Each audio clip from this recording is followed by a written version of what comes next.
Thanks for joining, Sharon. Yeah.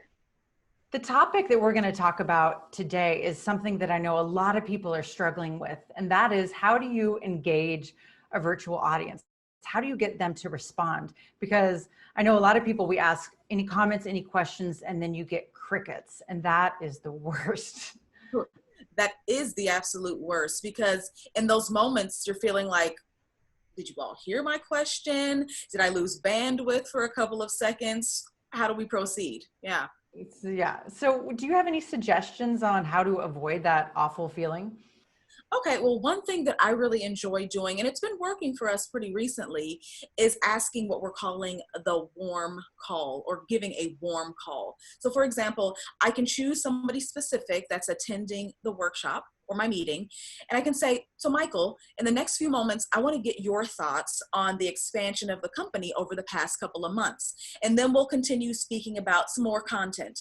After we deliver the content, we come back to Michael and see what he wants to contribute to the conversation.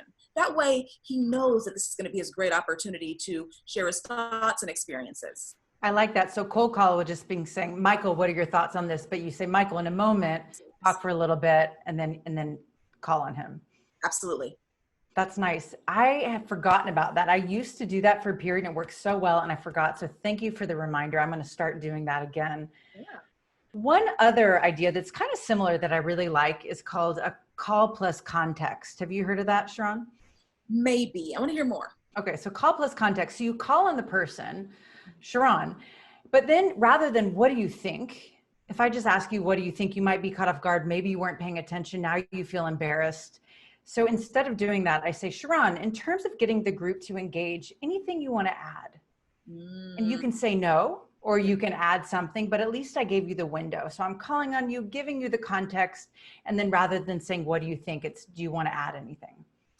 I think that works really well. I'm going to start doing that more. I've done it a little bit, but I see some areas where I can start inserting that into the conversation. Nice. It's so funny with participation, engagement, just a few of these small tweaks can make a really big difference. So true. And it makes the virtual space feel like we're more in person than we actually are. Absolutely. Well, thanks for joining. Good to see you. Good to see you, Anne. Bye.